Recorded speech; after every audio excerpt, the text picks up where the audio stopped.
Lux presents Hollywood. The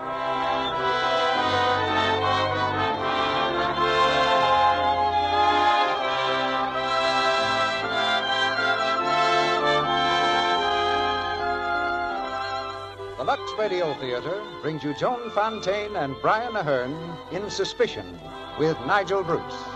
Ladies and gentlemen, your producer, Mr. Cecil B. DeMille.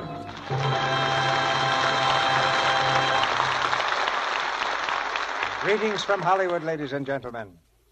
We Americans are a nation of mystery lovers.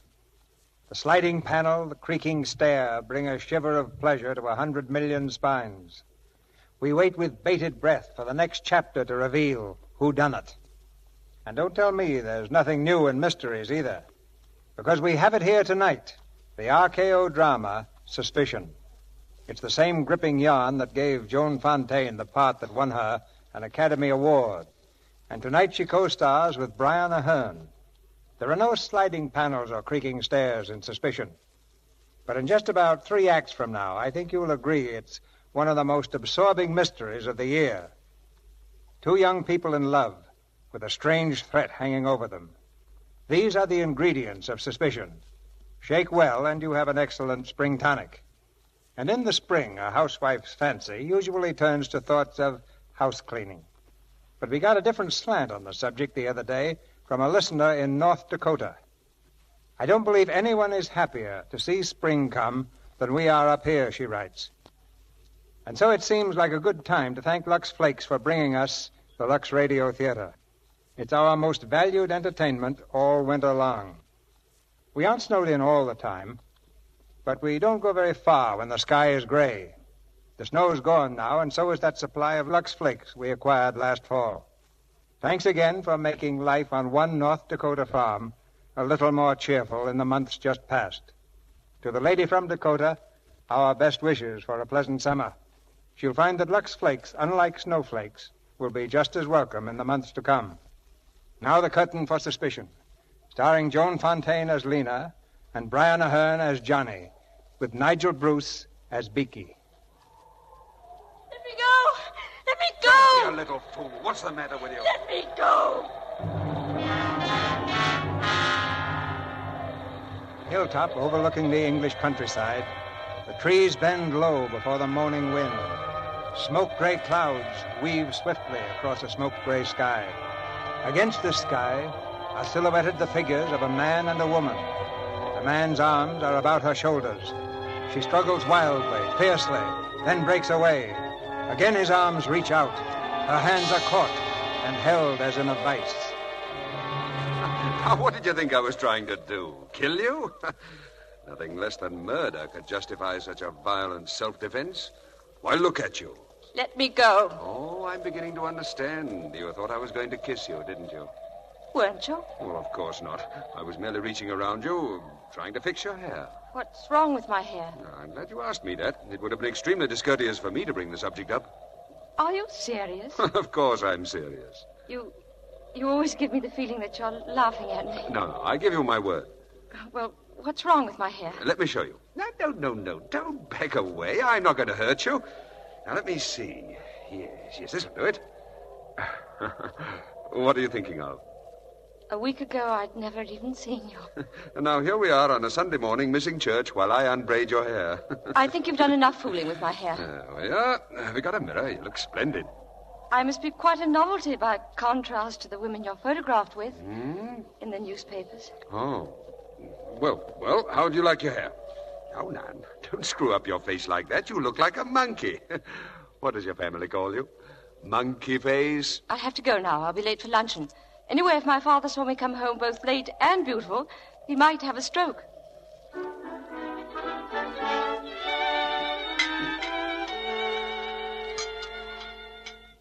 Are you sure Miss Lena isn't in her room, Burton? I knocked, sir, just before I announced luncheon. She said she was going to church. Try again, Burton. Yes, sir. What were you saying just before, my dear? About Lena. I do wish she'd get married, Stanley. I don't believe Lena will ever marry. She's not the marrying sort. Oh, I suppose you're right. She is rather spinsterish. What's wrong with that? The Old Maid's a respectable institution, and all women are not alike. Lena has intellect and a fine, solid character. Sorry I'm late. Oh, Lena, dear. Come and sit down. Lena? What kept you so long at church, dear? I didn't go to church. I went for a walk. A walk? With a man. A man? Yes. His name's John Aysgarth. John Aysgarth? Is that Tom Aysgarth's boy? How did you meet him? Pity he's turned out so wild. Rough luck on Tom. What do you mean? Well, he was turned out of some club for cheating at cards, wasn't he? I don't know. I didn't ask him. What's he doing down here? Well, he's staying at Penn's Hayes. I shouldn't have thought Lord Middleham would have had him there if he'd ever been turned out of a club for cheating. Well, perhaps it wasn't cards. May have been a woman. He was correspondent or something, I believe. Or ought to have been correspondent. Well, anyway, I'm going to see him again this afternoon. He's calling for me at 3. Miss Lena, you're wanted on the telephone. Oh, thank you, Burton. Stanley. She seems quite excited. You suppose... Hello? Oh, hello, Johnny. What? Oh, yes, a long time ago. When are you coming? Oh, you can't. Yes, of course I understand. Yes, please write, and thank you for calling. Goodbye. Hello? Yes, this is Miss McNaidlaw. A telegram? Will you read it, please? I will see you, yes. Thursday, yes. At Beecham Hunt Ball. Signed, Johnny. Yes, I have it. Oh, Johnny.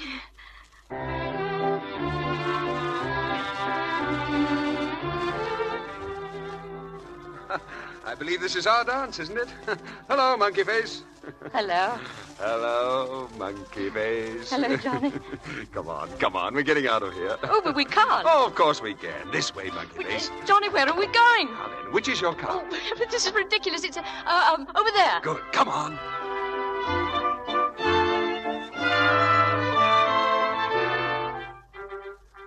Tell me, have you ever been kissed in a car before? Johnny. Johnny what? Well, you mustn't joke with me. I'm no good at joking. I don't know how to flirt. Well, I'm not joking. I'm serious. Have you ever been kissed in a car? No. Would you like to be? Yes. Well, you're the first woman I've ever met who says yes when she meant yes. What do the others say? Oh, hanged if I know. Anything but yes. But they kiss you. Well, usually. Have there been... Have there been what, Monkey Face? Well, have there been many? I'm afraid so. Quite a few.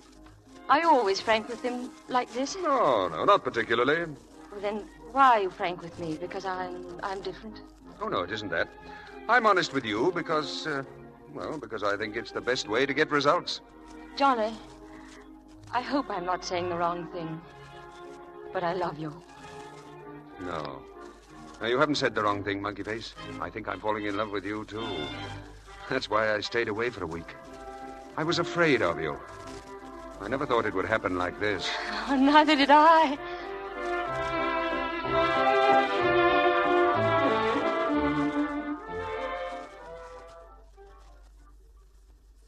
Dear Mother and Father, Johnny and I were married last night. Married?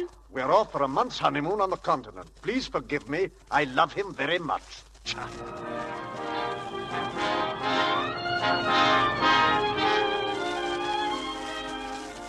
Just put those grips there. Thank you. The trunk goes up on the landing.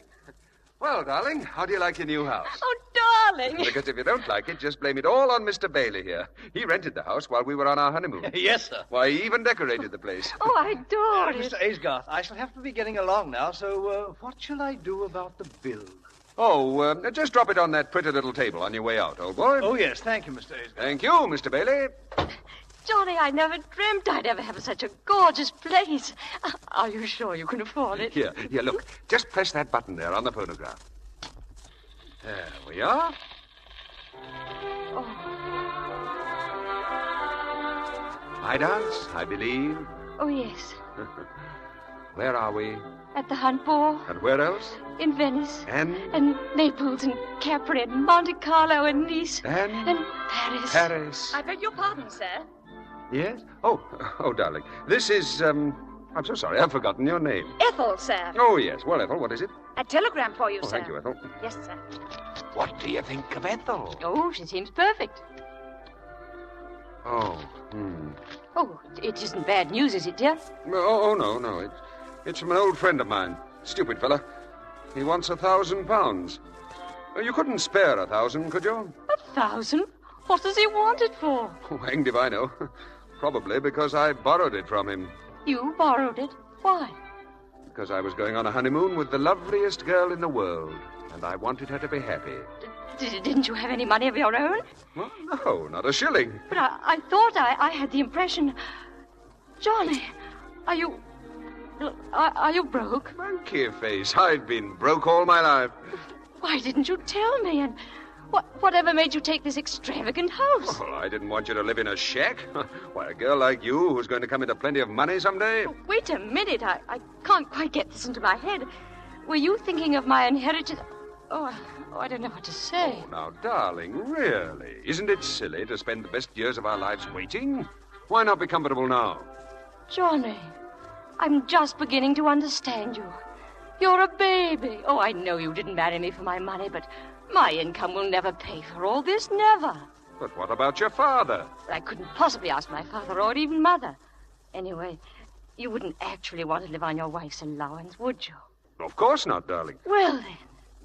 Well, I suppose if the worst comes to the worst and there were no other way out of it, I suppose I'd have to... What? Well, borrow some more. I haven't touched old Middleham yet. Why, he ought to be good for a month or two's housekeeping. I think you must be mad. Oh, darling, let's Johnny, not... listen to me. Well, There's going to be no more borrowing. what else is there to do? You've got to go to work. Work? Yes, work. What, you mean put on old clothes and go out with a shovel? Don't be flippant. Well, what do you mean? Well, do you realize that in order to be a plumber or a carpenter or an electrician... Oh, darling, you just haven't been around. There are all sorts of jobs, Johnny. Well, I'm broad-minded. Let's have some tea and talk it over. We can make out a list of jobs. Why, it might be fun. Hello, who's that, I wonder? There it is, right behind you, darling. Hello? Oh, hello, Mother. Oh, yes, it's wonderful. A most beautiful house. And, would you tell Father how badly I felt? And, oh, is he? Oh, wait a minute, and I'll tell Johnny. Johnny. Huh? Father is sending us a wedding present. No. Oh, I can't tell you how much this means to me. Oh, me too. Yes, Father, yes. Go on. Ask him when he's sending it. Shh, it's coming over right away by messenger. Well, invite them over for dinner. And if you can slip it in, just say that we were in the throes of job hunting when he telephoned. Johnny, really, you are the limit. What, Father? Oh, yes. Johnny and I were just discussing that very subject, and he has several interesting ideas of the kind of job he'd like to do. Oh, Mr. Aysgarth, there's a messenger from General McLeodlaw. Oh, it's just come, Father. Hold on. Bring it in, Ethel. Yes, ma'am. Oh, I think I know what it is, and... Oh, Johnny, you'll be thrilled. In here, please. Oh, it is. Oh, how wonderful, Johnny. Look. What the... Yeah, what is that thing? It's a chair, darling, a Queen Anne chair. Ah. Here's another one, ma'am. Yeah, how many more, for heaven's sake? Just these two, sir. Oh, he sent us both of them. Oh, Johnny, these are our first heirlooms to be handed down to our children and then to their children. Ah, that's the thing to do with them, all right. Oh, well, I must tell him.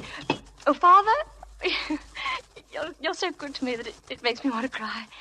You've made me so very happy, and you've made Johnny very happy, too. Oh, yes. Wait a minute, Father. He wants to say something to you. No, I don't. Say something very nice. These chairs really belong in a museum. Now, go on. Hello, General. Yes. Oh, but really, sir, shouldn't you have sent them to a museum? Oh, but of course we're thrilled, yes. What? A job? Oh, yes. Lena and I were just going into that. Well, I have several excellent opportunities. I've just had a letter from my cousin, Captain Melbeck. He wants somebody to manage his estate for him, you know. I thought I'd take the job. Yes, well, I'm glad you approve, sir.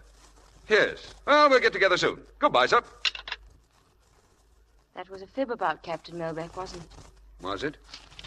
Listen to this letter. We'll give your idea the fullest consideration. Let me know if you would like to take the job. Yours sincerely, George Melbeck.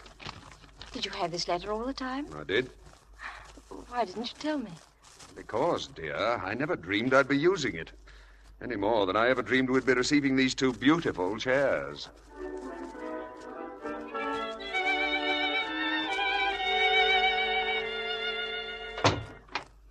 Oh, good afternoon, ma'am. Hello, Ethel. Is Mr. Aysgarth at home yet? No, ma'am. There's a gentleman waiting for him in the drawing room. Oh, thank you. Hello. I say, a nice place old Johnny's got here. Oh, yes, I'm Beaky Thwaite. You must be old Johnny's wife. Yes, I am. Well, didn't he ever tell you about me? Beaky?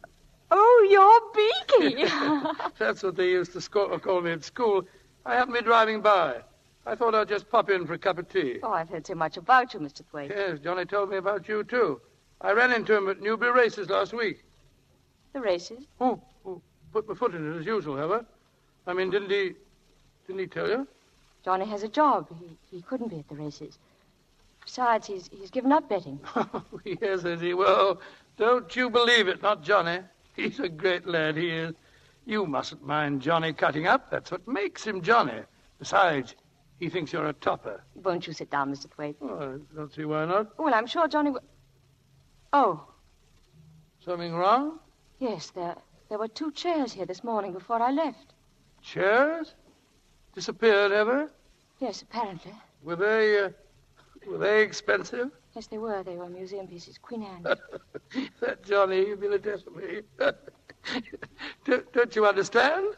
No, I don't. I'll bet you 20 to 1 that old Johnny sold them. Sold them? What for? For money, of course. Fellow's got to pay his racing debts, hasn't he? You know, those bookie fellas, they don't trust a chap for long. Not a chap like Johnny, that is. I don't believe you. I don't believe a word you're saying. Oh, put my foot in it again, have I? He couldn't have sold them. He wouldn't without asking me. Mrs. A's got the whole rental? Yes, sir. Here he comes. Now, don't tell him I've said a word. If you want to see Johnny at his very best, you just say something about chairs. Beaky! Johnny! How are you, old bean? Fine. Well. What are you doing here? I just popped in to see you, old boy. Good. Well, how's my little monkey face? Hello, what's the matter, darling? Nothing. Are Why? you sure? Your wife seems to be missing some chairs, old boy. Beaky, your pipe's not lit. Here, let me give you a match. Oh, thanks, old boy. About those chairs, old bean. Huh? The missing chairs, old man. What? Oh, yes. Oh, the chairs, yes. Oh, I suppose that American must have come for them this morning. What American? Oh, didn't I tell you, darling? Stupid of me.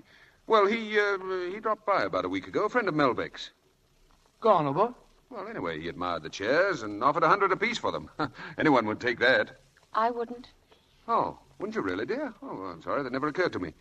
Why didn't you mention it? I'm sorry, darling. I thought I did. Oh, well, that's all right. If they're gone, they're gone. Yeah, they're gone, all right. Shall we change for dinner? You're an angel. Yeah, hold on a minute. You say that he offered you $100 apiece for them? That's right.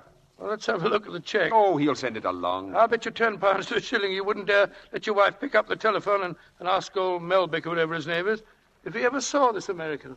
Are you implying that my husband is a liar, Mr. Thwaite? Oh, now, monkey face, don't mind Beaky. He's only joking. Well, I prefer jokes on other subjects. Are you staying for dinner, Mr. Thwaite? Dinner? I'm spending the weekend, unless you throw me out. Johnny's friends are always welcome, as long as they remain Johnny's friends.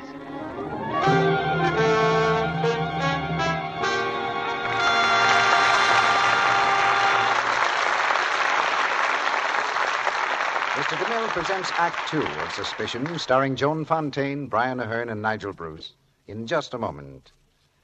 Now, here's a last-time announcement about the Lux Flakes Garden Club. Yes, this is the last time we can tell you on the air about our wonderful flower bargain.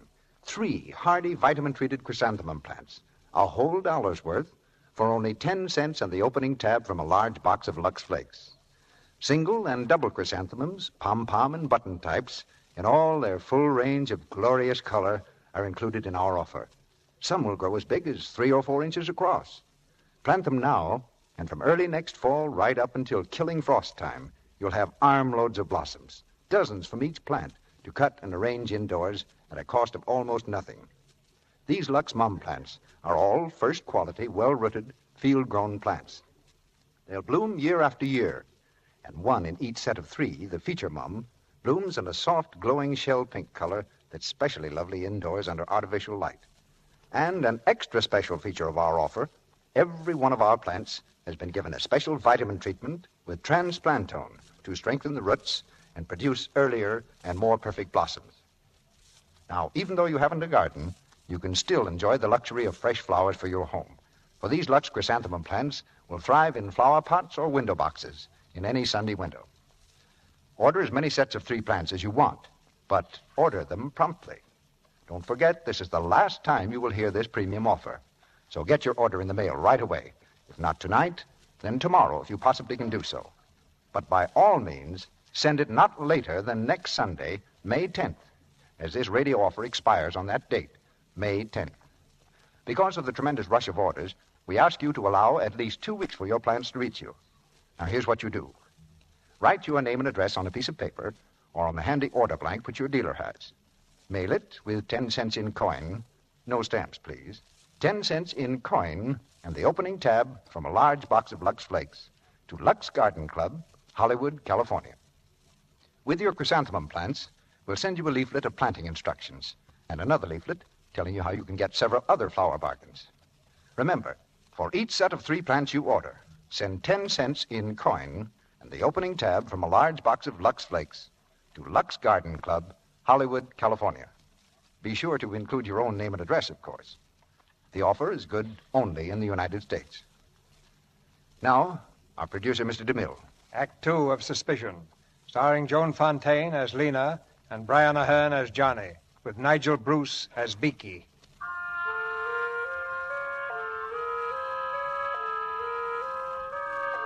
A week has passed, but in Lena's mind, there's still a dim shadow of doubt, a faint, indefinable fear, the dawning of suspicion. Now on the quiet main street of the town, she meets the local celebrity, a writer of mystery stories. Lena, dear. Oh, hello, Isabel. I've just been admiring your display in the bookshop. Murder on the Footbridge? Yes, they're doing very nicely by it. How's Johnny? Oh, he's fine. He's an ardent admirer of yours. I don't believe there's one of your stories he hasn't read. Splendid. By the way, have you seen Telbrook's window? The antique shop? No, not lately. Well, my dear, they've got the most beautiful things. 2 lovely old Queen Anne chairs. I'd give my soul to own them. Chairs? Lovely. Well, goodbye, my dear. See you for dinner soon. Yes, of course. I'll phone you, Lena. The chairs. He said he sold them to an American. He lied to me. Why did he lie to me?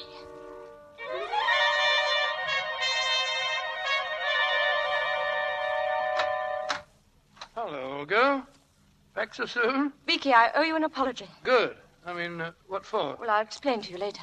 I say, you seem to be a little hot under the collar. Must be about old Johnny. Would you excuse me? My dear, you mustn't be angry with Johnny. It's a waste of time. Now, if you want to get sore with me, it's a different thing altogether. I annoy everybody, always did. Lena! Beaky! Where are you? Oh, hello. Now then, don't move either one of you. Just stay like that. I must watch the expressions on your faces. I say, what have you got in those packages, old Bean? You'll find out soon enough. Oh, Beaky, this is a red letter day. Lena, look. Do you remember that little necklace you admired in the shop window in Regent Street? Here. I say. Beaky, here's a little present for you. What is it, old Bean? Oh, stick. Thanks, old Darling, Bean. do you remember this fur coat? I saw the hungry eye you gave it the last time we were up in London. Well, it's yours. What do you say?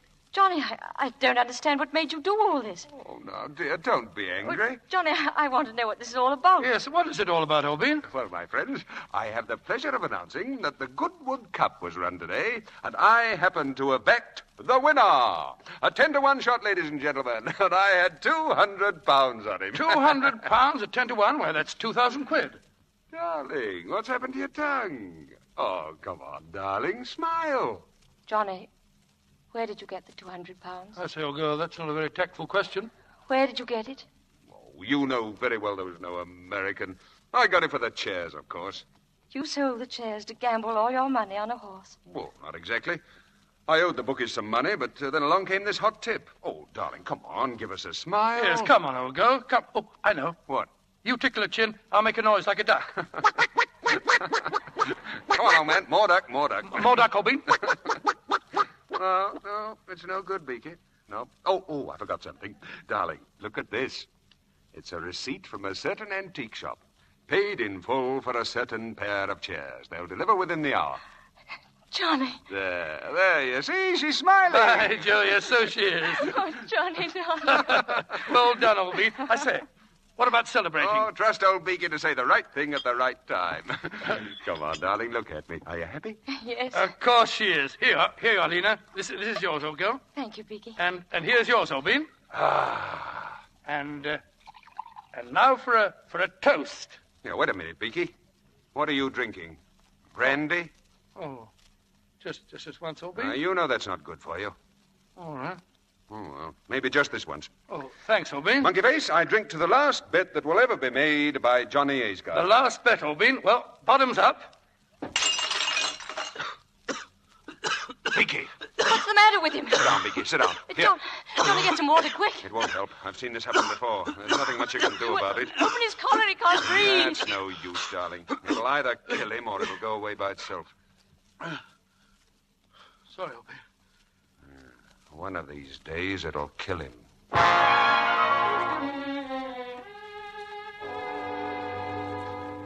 Oh, good afternoon, Mrs. Aisgard. Good afternoon. Is my husband in his office? Mr. Aisgard? Why, no. When do you expect him? Well, I really couldn't say. Perhaps you'd like to talk to Captain Melbeck. Yes, I would. Very much, please. This way. Mrs. Aisgarth to see you, sir. Oh, come in. Mrs. Aisgarth, what a pleasure to see you. Good afternoon, Captain Melbeck. Do sit down. Well, I don't want to impose upon you, but you're Johnny's cousin as well as his employer, and I thought I'd come and see you. Of course. I've been feeling pretty badly about Johnny ever since I had to discharge him. Discharge? Now, don't worry, Mrs. Aisgarth. I told him I wouldn't prosecute. I don't understand. I told him I wouldn't prosecute. What on earth are you talking about? When did you discharge him? 6 weeks ago. We had an unexpected audit, and the accounts showed a deficit of £2,000. When I looked into Johnny's records, well, I'm terribly sorry, Mrs. Aisgarth. He should have told you.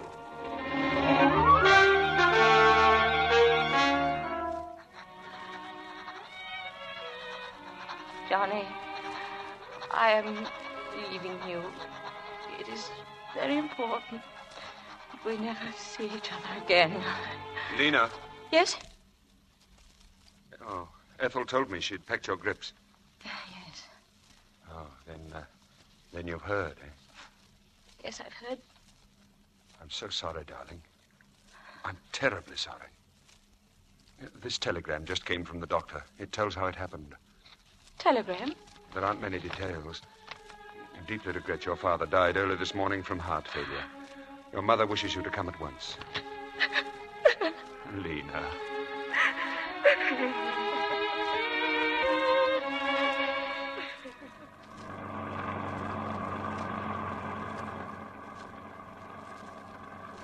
Tired, darling? A little. It's been a nasty week for you. I'll be glad to get you home. Lena, do you ever have any regrets that you married me? Why do you ask that? Seems pretty obvious that your father would have left you a lot more than his portrait if you'd been anybody else but Mrs. John Aisgard. Oh, is that what you meant? You haven't answered my question. What about you? Have you any regrets? Monkey face. Marrying you is the one thing I've never changed my mind about. Do you really mean that, Johnny? Yes, I really mean that. What about you? I couldn't stop loving you if I tried. Have you tried? Yes, once. When? When I found out you'd lost your job with Captain Melbeck. How long have you known? Since last Friday. Who told you? Captain Melbeck. I met him. Did he tell you why? No. Suppose you tell me why. Oh. Oh, well, we just didn't get along. Say, it's quite nice here. Shall we stop and have a look at the sea? Pretty, isn't it? Gee, it'd be quite a drop off this cliff, wouldn't it? Why didn't you get along with Captain Melbeck? Oh, I don't know. He's a bit of an old fogey, you know. Monkey face, the way to make money is to think in a big way. Now, look at all this land, for instance. Look at the view from these cliffs. Now, why isn't something done about it? You know, if I had £10,000, or still better, 20,000, I could start a development here. All you need is £20,000. £20,000. That's all I'd need. £1,000, eh? You think we could swing it for that, Obin? Well, of course. Now, you see, Beaky, this is the ground plan. That's wonderful, Obin. Then we could put the large hotel up here on the cliff, eh? That's the idea. Hello. What's going on in here? Oh, Monkey Face. We're organizing a real estate company. We're about to buy a very beautiful piece of land right by the sea. What a view. What sun. What air. And then we sell part of it at a profit. Oh, I see, but you'll need financing for all this. Of course. Have you found someone to put up the money? Of course. Who? Me? Oh, I see. Well, the idea's mine, but the money's Beaky's. And the corporation, well, Beaky's going to borrow against some securities he has in Paris. Yes, but... Oh, look, darling, let me show you how simple it is. Does Beaky understand it? Oh, perfectly. I think. I beg your pardon, Mr. Aysgarth. Yes, Ethel? You're wanted on the phone, sir. Oh, thank you. Oh, excuse me. Yes, right, old boy.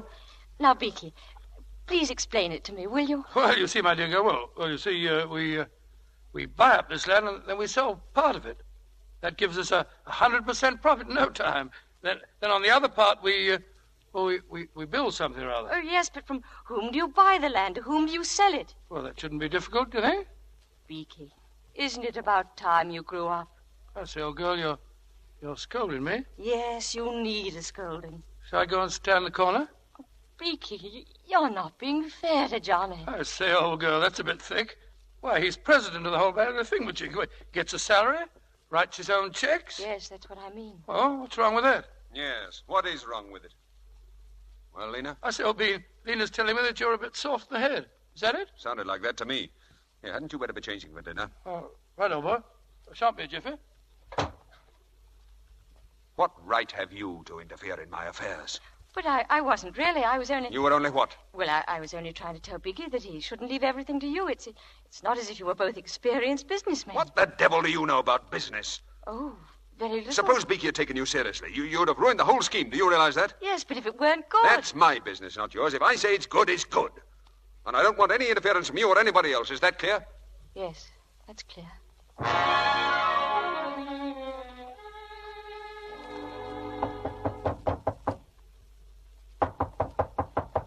Yes, who is it? Yes, darling? Oh, I thought you might like to know. I'm calling off that real estate plan. Why? What happened? Oh, I don't know. Perhaps the land isn't any good, or perhaps I don't like the idea of risking Beaky's money, or perhaps it's a stiff job, and I'm just too lazy.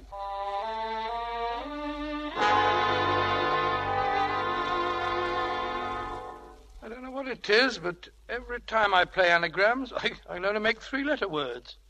D-O-U-B. D-O-U-B is no such word. Try this.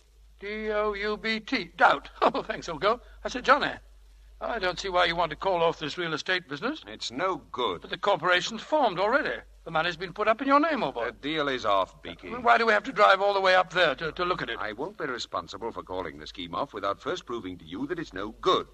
So we're going up to the cliffs early tomorrow morning and take a look. Well, why are you so insistent? Because, as I told you, I won't be responsible. Oh, all right, old boy. What's it you got there, Lena? M-U-D-D-E-R? There's no such word, is there? Try the R instead of the D. M-U-R-D-E-R. Murder. That's more like it. Murder. Okay, Johnny, I don't like going up there in the morning. Well, why do we have to go up so early? Now, Beaky. Murder. Oh, well, if we have to, well, let's get on with the game. It's your turn, old girl. The money in his name. Murder. The cliffs overlooking the sea. I say, Lena. The edge of the cliff. Stay away, Beaky. Lena, I say. You push him off, he'll kill you. Murder, murder. Murder. Lena, what's the matter? Lena. Here, give me a hand here, Beaky. She's fainted.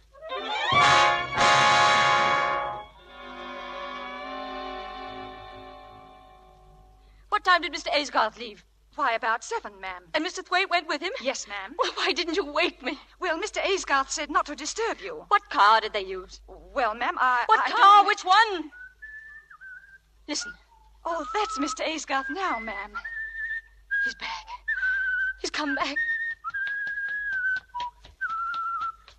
Hello. Morning, Lena. Johnny. You feeling better? Oh, what's the matter? You're as white as a sheet. Where's Beaky? What? Hello, old girl. How you feeling? Oh. Any better? Lena, what is it? Oh, Johnny. Oh, darling, I'm so glad. Well. What is all this? Why, I've only been away a few hours. It seems like 1,000 years. Yeah, seems like that to me, too. Oh, shut up, Beaky. It was nothing. Nothing. I came very near to losing my life. Do you call that nothing? You nearly lost your life. Came very close to it. Oh, let's drop the subject. No, go on, Beaky. I want to hear about it. Well, there we were on the top of the cliff. I was trying to turn my car near the edge. Was Johnny in the car? No. He was a few feet away. Go on. Well, I didn't realize that I was backing the car right towards the edge, but I was. And if old Johnny hadn't taken a flying leap and grabbed the brake, I should be in Kingdom Come by now. Johnny saved your life. Johnny. Oh, I can never tell you how much this means to me. To you, darling? Yes, it means a good bit to me, too. I mean, the old fellow deserves a reward. I say, how about a night out? A spot of celebrating on me, Obin. Very kind of you, Beaky, but don't you have to go to Paris? Paris? Oh, yes, of course, so I do. My security's over there. I got to go over and cancel the arrangements for them. I say, why don't you come over with me? Why, the cad seems to forget that I'm a married man. I tell you what I might do, Beaky. I might drive up to London with you. Hey, how about that, Monkey Face? Yes, Lena, do let him come. Well, it seems to me. Yes, I know. It seems to you that I should be looking for a job. Well, it seems to me I'll have much more chance of getting a job in London than I would anywhere around here. Yes, of course he would. I say, do let him come, Lena. Well, I don't see very well how I can stop him. Good girl.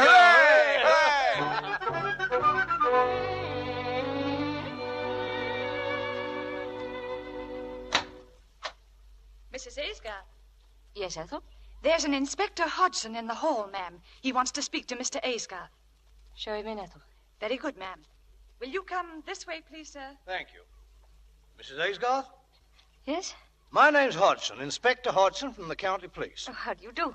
I understand your husband's not in, ma'am. No, he's been up in London for 2 days. Well, perhaps you might be able to help us. Yes, of course. I believe you know a Mr. Thwaite. Yes, he's a close friend of my husband's. Well, I don't know how to put it quite. Perhaps it would be easier if I showed you this in this afternoon's paper. Right here, ma'am. Englishman found dead. An Englishman met with a mysterious death in a house in Paris.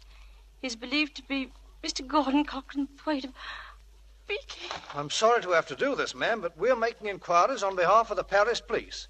They found some papers on Mr. Thwaite's person which indicated he just formed a corporation with your husband. What do the French police think caused the death? Well, this is a copy of a telegram that we received from Paris. Thwaite visited the place in the company of another Englishman. On arrival, Thwaite ordered a bottle of brandy. Brandy? According to the statement of one of the waiters, Thwaite's companion asked for the brandy to be served in large beakers. Apparently, as a result of a bet between the two men, Thwaite filled one of these beakers to the brim and drank it all. The other man was not present when the actual tragedy happened. I'm sorry to upset you, ma'am, but do you or your husband happen to know of any friend of Mr. Thwaite's who might have been there with him? No. Then perhaps you could enlighten us about this corporation. Yes, I believe I can. My husband had planned a real estate development with him, and Mr. Thwaite had gone to Paris to dissolve the corporation. Thank you, ma'am. That's all. Good day. Good day. He didn't go to Paris. He's in London. Johnny's in London. He's at the club. He's got to be at the club. He didn't go to Paris. He didn't. Hello? Hogarth Club? May I speak to Mr. Aysgarth, please? He left? He left when? Yesterday morning? No, it doesn't matter, thank you. Murder.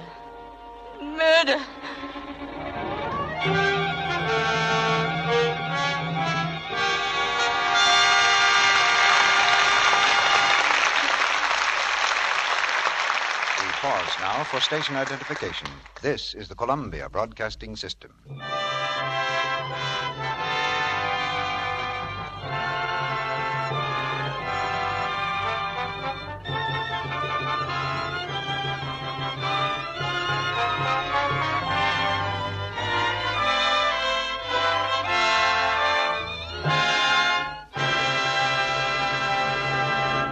After a brief intermission, Mr. DeMille returns with Joan Fontaine and Brian Ahern for the third act of Suspicion. Meantime... Say, Mr. Ruick, do you know how Mother Goose did her dishwashing? Well, it sounds like a gag to me, Sally, but go ahead. Well, it was very easy. She made everyone eat with a spoon. And when they were all through eating, Why, the dish ran away with the spoon. Now, Sally. Why, it was a wonderful system. Quick, easy, no dishpan hands. But you couldn't exactly call it thrifty, Sally. There's no record that the dishes and spoons ever ran back again. Now, I can tell you a way to wash dishes that saves you from dishpan hands and is thrifty, too. The Lux Flakes way. You're right, Mr. Ruick. Scores of tests have proved how gentle Lux is, have shown that hands, reddened and roughened by strong soaps in the dishpan, grew lovely again after changing to Lux Flakes. Yes, simply changing to Lux took away that red, rough look without the use of any creams or lotions. And new Quick Lux goes further, gives you more suds, ounce for ounce, even in hard water, than any of 10 other soaps tested.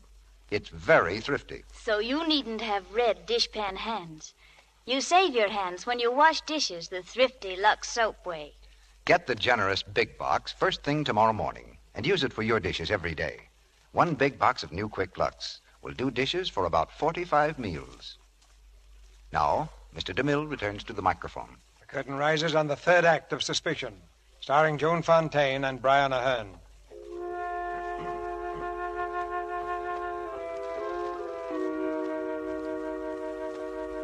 In Lena's mind, the sharp sting of suspicion has given way to the dull, sickening ache of certainty. Certainty that her husband is a murderer. Returning to the house, he stands framed in the doorway, looking at her. She turns toward him with fear in her eyes. You've read about Beaky, have you? I was terribly fond of Beaky. Were you? Yes, I loved that silly, generous, good-hearted fool. Did you? Of course I did. Next to you, I loved him more than anybody in the world. Next to me? Oh, poor monkey face. Here I am thinking only of myself and forgetting about you. You liked him too, didn't you? I liked him very much. The police were here. The police? What did they want? They wanted you to help them. It seems there was an Englishman who made a bet. Yes, I know. The whole story was in the late edition. What else? The inspector wants you to phone him.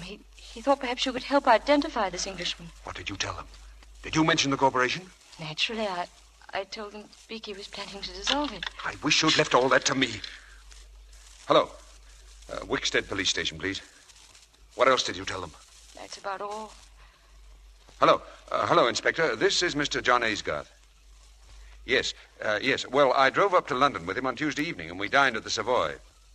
Yes. Well, then I saw him off at Croydon Airport. Oh, no. I stayed in London until this afternoon. At my club.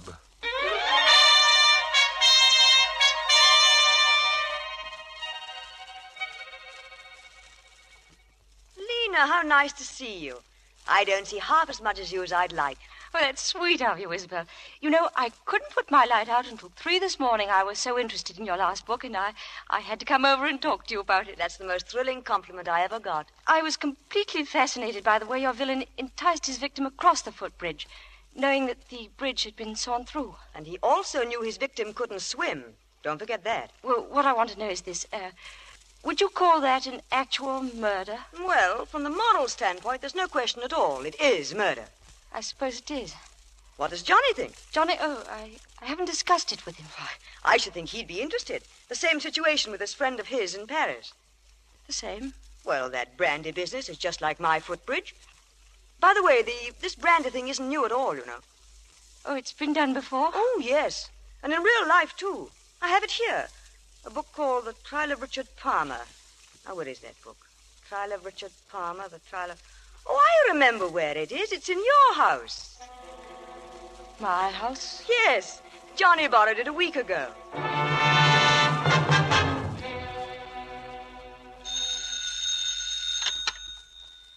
Hello? Hello. May I speak to Mr. Aysgarth, please?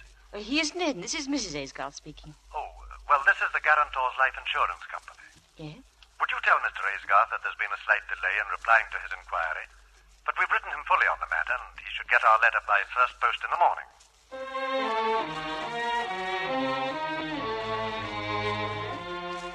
Dear sir, replying to your inquiry regarding a loan of £5,000 against your wife's insurance policy. We regret to state that such a loan cannot be granted. According to the terms of the policy, payment can only be made in the event of your wife's death. If you... Morning, dear. Any letters for me? Oh, what's the matter? Nothing. Darling, you're not shivering, are you? I have a bit of a chill. Cold in all this sunshine? My poor little shivering baby. Oh, what are we doing tonight? We're going to Isabel's to dine. Oh, what a bore.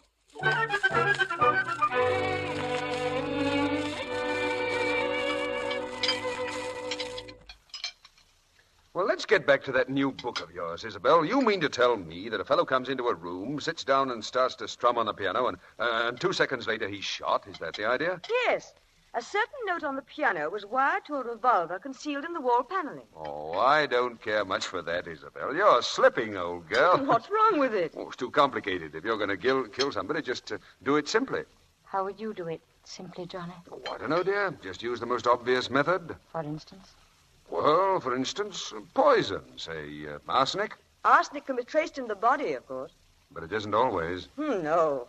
This very minute, there are probably hundreds of murderers walking about. Thousands. Johnny, do you suppose those murderers are happy? Oh, I don't know. Why shouldn't they be? Anyway, Isabel, it seems to me that by now somebody would have discovered a poison that can't be traced. What's that? What about it?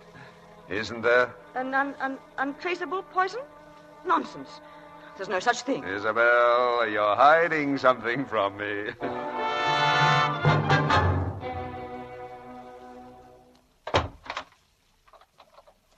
Johnny, you're locking up.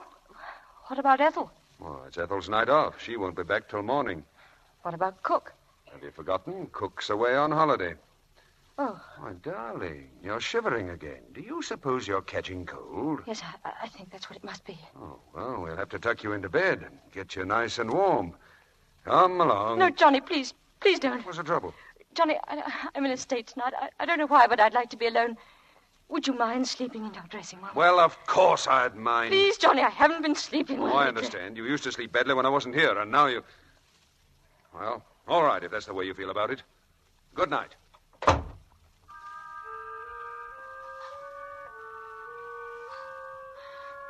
Poison. Arsenic. Poison. Untraceable. In the event of your wife's death. Poison. In the event of your wife's death, your wife's death, your wife's death.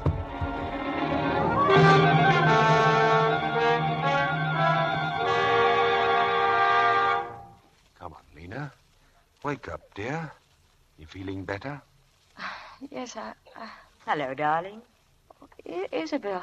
I came over this morning. We were quite worried about you, Lena. This morning? Have I been sleeping all day? The doctor gave you a pill, darling. That's all you needed. Rest. Here, I'll run down and tell Ethel to fix something for supper. I'll be right back. He's 1 in a million, that Johnny of yours. Isn't it? I warn you, you'd better get well, because if you leave me alone much longer with him, my career will soon be over. He flirted with you, I suppose. Flirted? Worse than that. He's worming all my secrets out of me. Did you tell him anything today? Did I? Now, honestly, have you ever been able to deny Johnny anything? It was about that poison, wasn't it? Yes, it was. And if he writes a story on that one before I do... Lena, imagine. A substance in daily use everywhere. Anyone can lay his hands on it, and within a minute after taking, the victim's beautifully out of the way. And mind you, it's undetectable after death. Is whatever it is painful? Not in the least. In fact, I should think it would be a most pleasant death.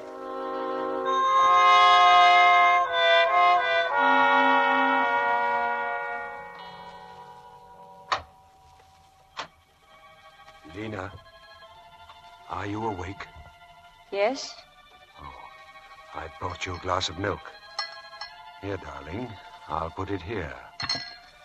Drink it before you go to sleep. Good night, darling.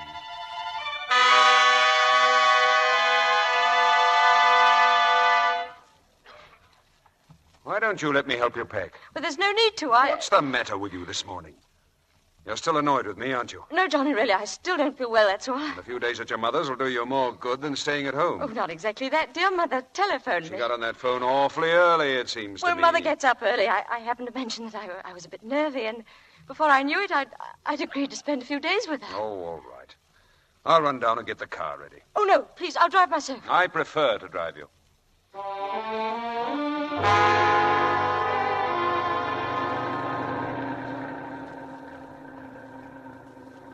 You're going so fast, Johnny. You want to get there, don't you? Well, did you have to go by this Oh, road? why not? It's the shortest way, isn't it?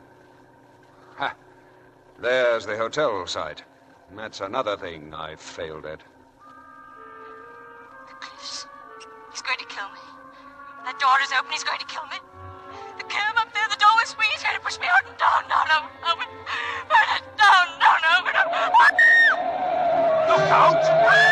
Get your hand off that door, Lena! Let me go. Lena, come back!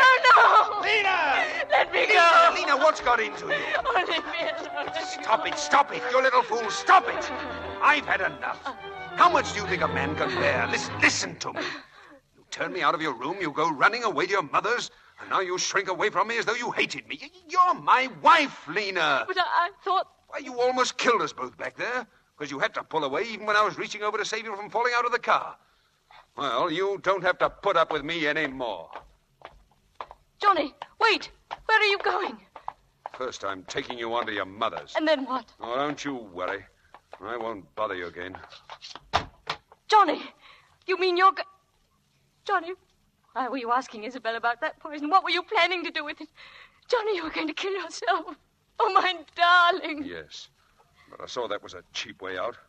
So I'm going back to see it through. Prison term and everything. Prison?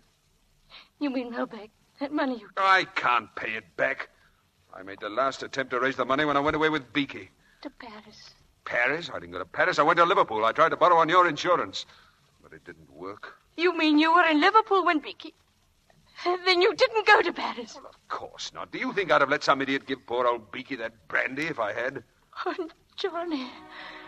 If only I'd known. I was thinking only of myself, not of what you were going through. Oh, if I'd been really close to you could have confided in me, but you were ashamed to. Oh, if I'd only understood. Oh, Johnny, it will be different now. We'll make it different. People don't change overnight, Lena. I'm no good. Oh, let's turn back, Johnny. Let's go home and see it through together. No, it won't work. Oh, it will work. I know it will. Johnny, please, you can't shut me out. Turn the car around and let's go home. Please, Johnny. Get in the car. Johnny, where are we going? We're turning back. We're going home.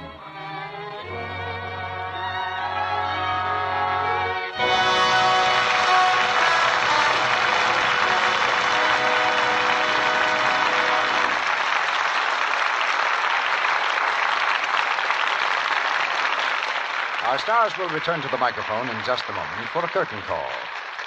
Meantime, some news of interest to women about the new rayon stockings that stores are featuring today.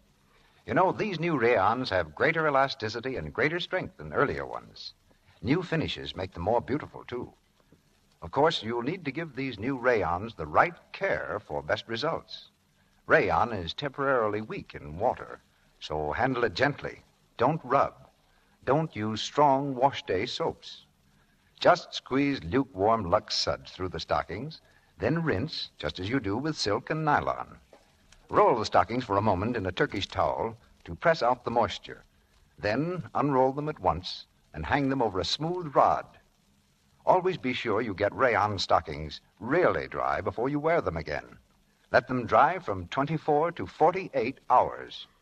This is important because even though the stockings may feel dry before this time, the inside of the rayon threads may still be damp, and rayon regains its natural strength only when thoroughly dry. You'll find this easy Lux way pays big dividends in cutting down runs and giving you long wear from these lovely new stockings. Now, here's Mr. DeMille with our stars. It's no secret to most of you that in private life, Our stars are Mr. and Mrs. Brian Ahern. And it's no secret to any of you that they gave a fine performance tonight in Suspicion. Oh, thank you very much, C.B. Joan has been looking forward to weeks to her first visit to the Lux Radio Theater. And to playing opposite Brian, too, Mr. DeMille. Sounds as though she married you because she admired your acting, Brian. Well, that's the best review I've had yet, C.B. Confidentially, though, I married Joan for her Academy Award. I had a suspicion she'd win it. Ooh. I think you'd better buy an extra war bond this week, Brian, for a pun like that. Definitely. What's the news on the front on Hollywood's all-out battle of bonds, Mr. DeMille? I was talking with headquarters just today, Joan. And the noon communique is we're advancing on all fronts. The goal for the entire industry, you know, is 10% or more of everyone's income for war bonds. That should buy a lot of tanks and planes, C.B. About $300,000 worth a week, Brian. Perhaps 100 bombers a year will be paid for by bonds Hollywood will buy through our voluntary payroll savings plan. And that doesn't count our regular cash sales of bonds either. It sounds like a system that every business might adopt, Mr. DeMille. How is it organized? The Motion Picture Committee for Hollywood was formed at the request of the Treasury Department to represent every part of the motion picture industry, labor, management, and creative branches. The producer with 4 telephones and 3 secretaries is no more important than the carpenter who builds the set or the electrician who lights it. We need everybody. You know, at a meeting the other day, the 2 best suggestions were made by a lovely extra girl who just come from the set in makeup and a man who just come from the same set in overalls. In other words, Hollywood's payroll savings plan is democracy at work to sell war bonds. Like that carpenter I was talking about, Brian, you hit the nail on the head.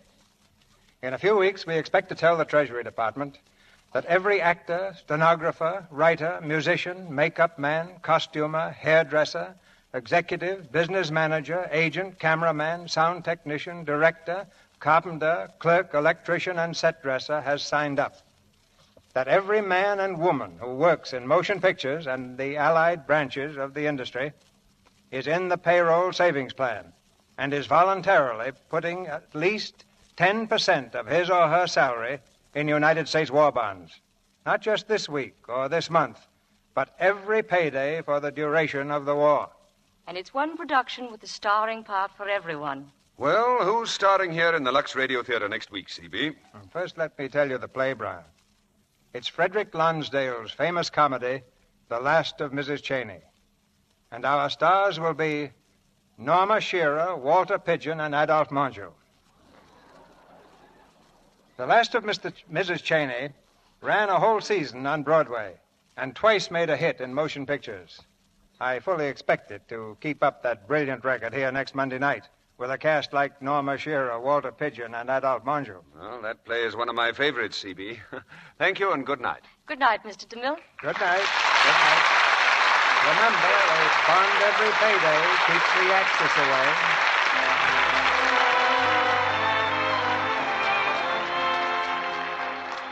Our sponsors, the makers of Lux Flakes, join me in inviting you to be with us again next Monday night when the Lux Radio Theater presents Norma Shearer, Walter Pidgeon, and Adolphe Mongeau in The Last of Mrs. Cheney.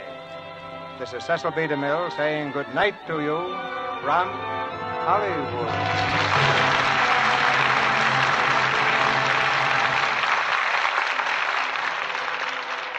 Ladies and gentlemen, modern medical science can cure cancer if the disease is discovered early.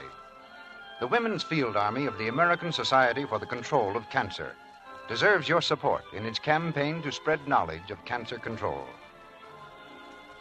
Joan Fontaine appeared tonight through the courtesy of David O. Selznick and will soon be seen in the title role of the David O. Selznick production, Jane Eyre.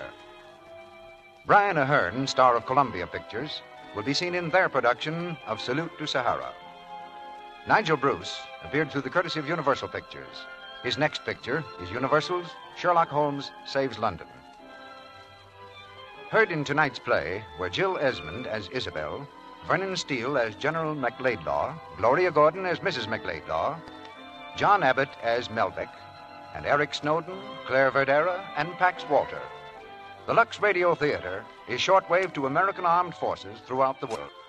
Tune in next Monday night to hear Norma Shearer, Walter Pidgeon, and Adolphe Manjou in The Last of Mrs. Cheney. Our music was conducted by Louis Silvers, and your announcer has been Melville Ruick.